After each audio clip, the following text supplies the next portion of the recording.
All right, now it seems like I, made it to what I was trying to make it to. Came back, you know, got my baby mama the key. She got her key and stuff. Came back, so here I am, about to finish this. I'm gonna do it here, right here. See what else happened. I don't need this sunny thing right now. Dang, I don't know, man. The light. Here we go. There we go. All right. So, uh, welcome, Earth Stars. My name is Nova 2 Serious. This is my channel. This is where I channel my energy. And today, this video, without further ado, is going to be dedicated to Mississippi and what they choose to do instead of doing their actual jobs. And the actual jobs is what the taxpayers pay them to do. I'm not saying that they're not doing their job. I'm just saying that they're doing their job in ways that benefit them as a whole and with longevity and stuff like that. So without further ado, the who is gonna be me, right? I've been saying this. I done said it like 3, 4 times. How many times I said it? I don't know. We can count. But the what is unknown challenges, access to resource, time and accessibility, and then also the city efforts culturally, the way that the city pursues things culturally. And if you haven't noticed, it's like I'm going through hell just trying to make this little video here. But that's not going to deter me because I'm a Mississippi boy. I'm from Mississippi. And we don't stop. And as a matter of fact, we don't got nothing going on for ourselves anyway because, it's a lot of stalkers that try to stop that anyway. So when it comes to unknown challenges, we got socioeconomics, which is the rite of passage, you being able to have the passage, the ability to do the things that you choose to do. So the reason I'm not able to do art is because it's not suitable for the carnage, the library, not the library, the carnage, and the way that the museum perceives art and the way that art has been seen down here. And the reason that there's not a lot of black artists is because of what I'm demonstrating right now. And access to resource, sorry, go back to unknown challenges. And then that's the environmental challenge, is the fact that economically people don't want to see here in Mississippi. Economically, people don't want to see the hardships that other black individuals go through. Why? It could be because they make more money when they don't have to care, or it could be because they would have to own up to the things that they did and hold themselves accountable. I don't know. But another thing is access to resource. And the access to resource is, basically based off of education towards art. Like my ability to actually exercise the arts of, art itself, expressionism, surrealism, realism, impressionism. Got these birds over here going crazy. Yeah, I got a mic. But yeah, and it's just a lack of support all the way around. Time and accessibility, the funding and the space. If I had my own space, you guys would not hear this bird. If it is a real bird, you wouldn't hear this bird going crazy in the background because it was just quiet. It was peaceful earlier. And yeah, anyway, so that's it, just funding and space. And the city efforts are, all around stuff that people engage with socioeconomically, the environment that you're trying to put yourself in. It's all that stuff, and it detours your passions. It's like the reason that I wasn't able to do art the way that I wanted to was because I was trying to find funding. I was trying to find stuff that helped, my ability to actually be able to exercise and do art inside of a space that's safe, without me being harassed or being followed. Because I see a fire department truck. I also see a police officer that just passed by. And I saw 4 police officers ever since I started trying to make this video. So that's what I'm talking about. Embracing labor. The way that labor is embraced. The way that labor is embraced is pointed towards what people are willing to do. And here, honestly, If I could be honest, I do feel like responding to all of that. But if I respond to it, it's gonna be direct. And unless somebody gives me, the ability to do that directly, then I won't be able to respond to it. And I'm not saying that I'm gonna go crazy. I'm just saying I'm gonna hurt people's feelings. Period. So art it was and is the center of every conflict that I've ever had here in Mississippi, except for trying to make the money to do that stuff. Now I witness the captivity of African American art within the Gulf Coast, within the way that the environment responds and interacts with their artists, black artists at that, because there's a place for local artists all over. You can go and buy their art at the Carnage Museum of Arts, but they don't have a lot of representation for black people, and they do have black artists that represent things, but the way that their art is made is not pointed towards expressionism. It's not pointed towards impressionism. It's not pointed towards any type of economic benefit. And that's all I'm saying, man. And when did all this start? It started when I was a kid. That's why I think it started when I was a kid, because as a kid, I used to sit in the classroom and draw. I used to just sit there and draw. I didn't care about nothing. I ignored the world. That's why I was doing it at home. I would go inside my room, I would draw, because if I wasn't drawing, I was getting in trouble. So I'm drawing, and then next thing you know, I have to start interacting socially inside the classroom. I have to start doing things where bullies have the opportunity to get at me. I'm not saying that was a teacher putting a bully on me, but I didn't really get a lot of protection from the bullies. And when I defended myself, I got written up. As a matter of fact, I was a bad kid in school because of my defense and the way that I like to defend myself. I got expelled after the last straw, which the last straw was all about art. It's so funny. It's so funny. I could tell that story later though, because it's not what this story is about. So the rest of it, the extra stuff that happened, you know, like when it happened was as a teen, like I said, I had got expelled from school, and basically my mom, she really really wanted me to graduate. She wanted me to graduate to get my GED. So I ended up going to Hattiesburg to get my GED. And when I went to Hattiesburg, I went there at like 16, and I got my GED when I was 17. And within 6 months, I finished. I graduated, and I tried to go to MGCCC, the college for Gulf Coast, the Gulf Coast College. I went to this college, and as I'm enrolling, I go to enroll into appreciation of arts. Tell me why the financial advisor, told me that there was no space inside of appreciation of arts, and then recommended that I go to theater of arts. Honestly, I didn't want to go to theater of arts. It's like it's really weird. Why do I want to be an actor if I really care about the art of painting and like expressionism, not really necessarily like what somebody else has going on, but more so how I can express myself, because that was the original goal, was me being able to express myself, because there's not a lot of people that can express themselves in Mississippi. And now I'm being harassed by this lady right here. You see how she sitting, but I'm just saying, like, she slowed down, slowed up, while I'm doing my thing. But anyway, so I had a family challenge and an environmental obstacle. I wasn't able to wait to go to appreciation of arts. Instead, I had to, go to theater of arts and then try to change my major, which didn't work out because inside the theater of arts, it was a gay instructor. Like, I'm not saying that there was anything wrong with that. I was just saying that. And then there was this girl who, like, I don't know, it was just a whole bunch of stuff where it was more of a distraction going to school instead of actually learning.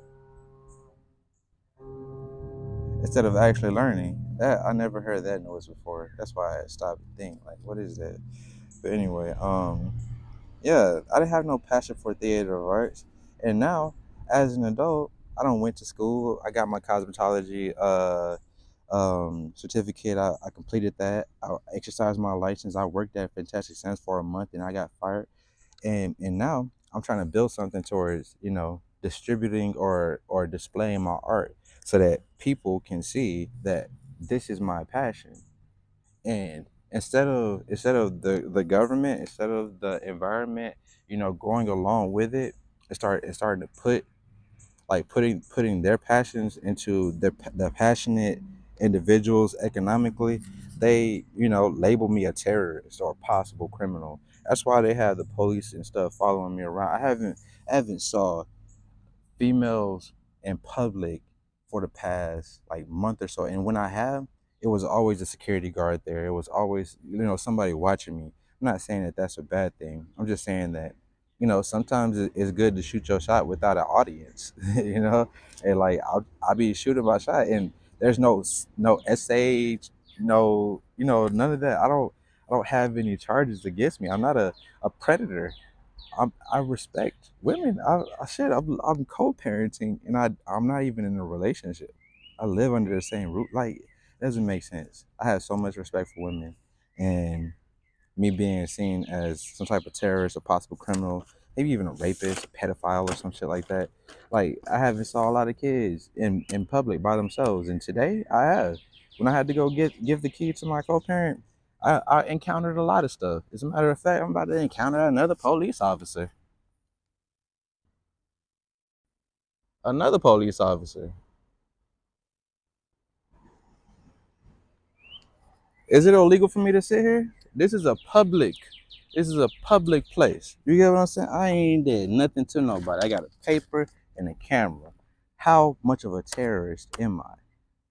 Talking about what Mississippi has done to me. Being honest.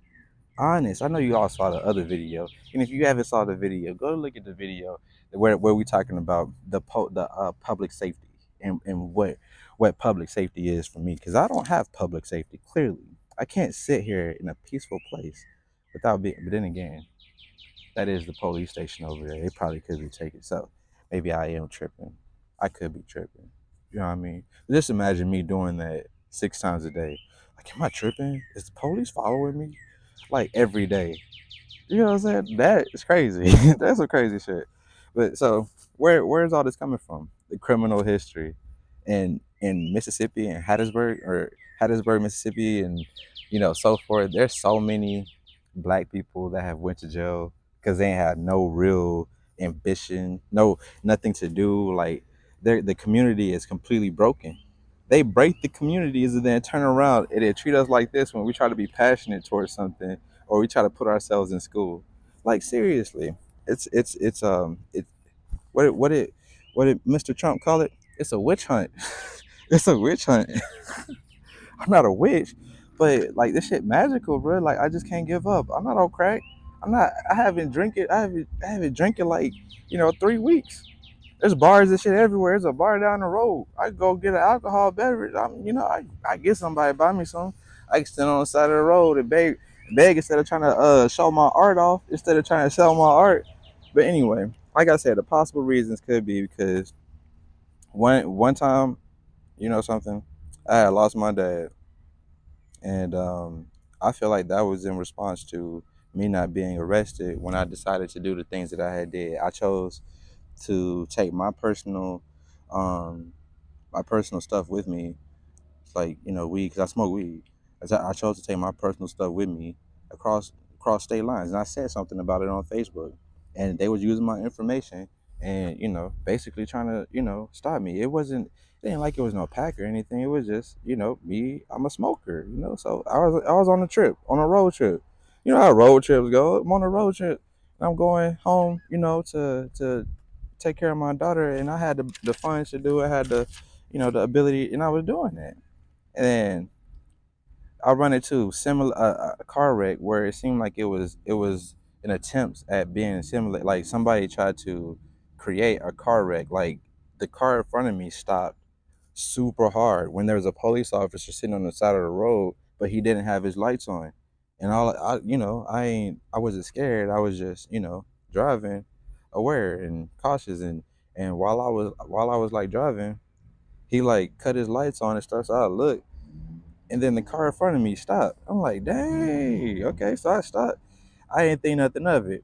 But I get to Minnesota. When I get to Minnesota, though, there's another cop over there. when I get to Minnesota, the cop, it's a narc. He driving inside of a regular, a regular old SUV. Tell me why this man gripped the steering wheel so hard to show some type of aggression, as if I would respond to it. As if I would respond to that. I'm not scared of y'all, bro. Y'all scared of me. Why not come and talk to me? Why not come and try to figure these things out? If y'all think I'm a terrorist or something. But anyway, that's what I'm saying. What is the result of me just being an average human being, but black, terroristless, consistent environmental cohesion? And I'm telling you, it's like an army. It's like an army of cohesion here in Mississippi, and that's all I can say. My shit probably shadow banned.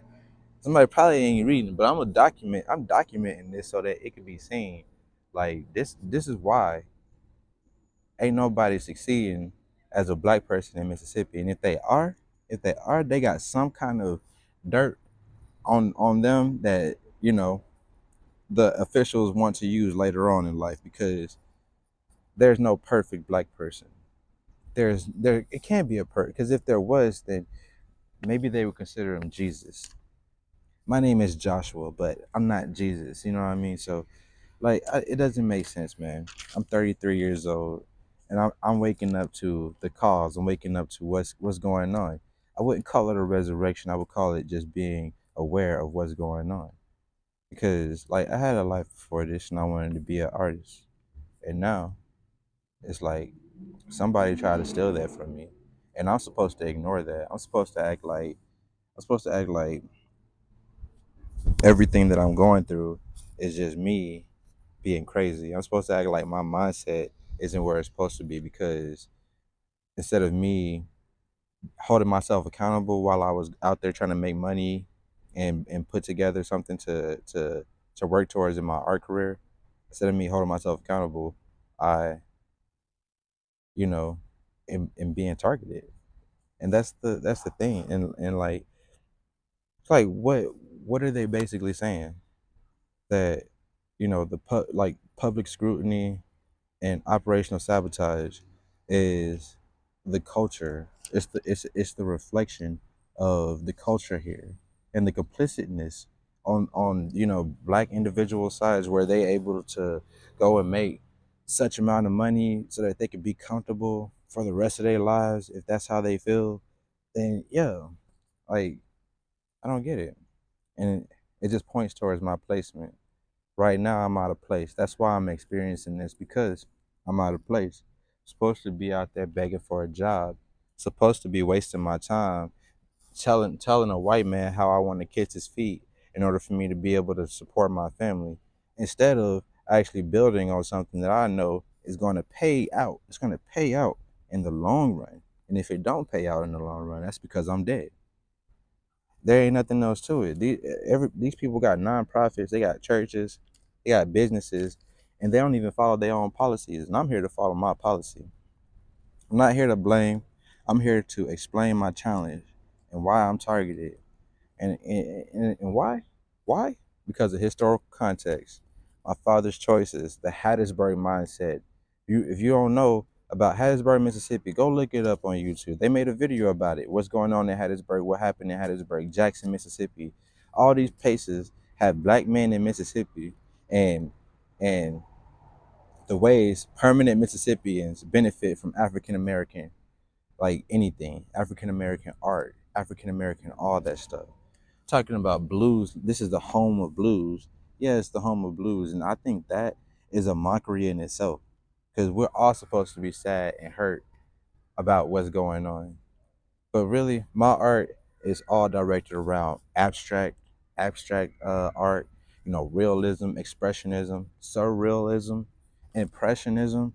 Those are like the key benefits when it comes to art. Like, everybody always doing realism. There's always, you can go to the Carnage Library, not the library, Carnage Museum, and you can see all kinds of realism there, surrealism, but you never see a lot of expressionism and impressionism. If you do, it's all about white culture.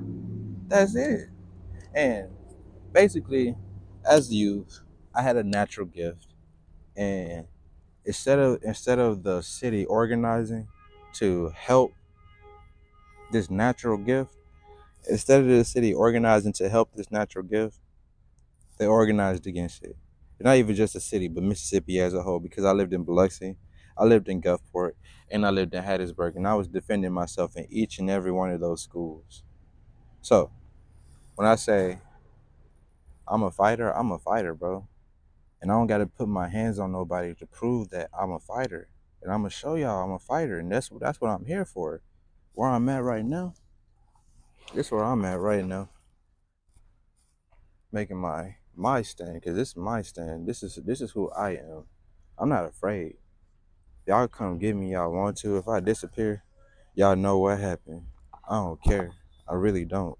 You know, took everything else away from me. All I wanted to do was know my dad, understand my dad, but he had to die defending his family. Oh yeah, that's supposed to make me super happy. I'm supposed to be happy with what I'm giving. At least my dad didn't die a drug dealer. You know, at least he didn't die, one of those crazy guys. Look at me. I'm crazy. Crazy guy. Anyway, I wanted to finish that video. I'm about to edit it. I'm about to edit this and I'm gonna put it up. I'm gonna show y'all the many different times that I tried to do this video. It's gonna be the longest video that I ever made. But it's the most important one. Because the truth is, I am a target in Mississippi. This is my hometown. Why I gotta move out of my hometown to actually utilize my skills and my techniques and my abilities, I don't know. But I'm not going. I'm not going down without a fight. And yeah, I ain't going down without a fight. I'm gonna do me. I'm gonna do me. I ain't gonna tell how it's getting done, but I'm gonna do it. And it ain't gonna be no physical harm to anybody. It's gonna be all about art. So it's gonna be all about the impression. It's gonna be all about the emotional intensity, because this is intense for some people, and they can't even handle it. If they could handle it, then why the fuck are they on my? Get off my, get off my shit, bro. Get off my shit. Go. Y'all have a good day.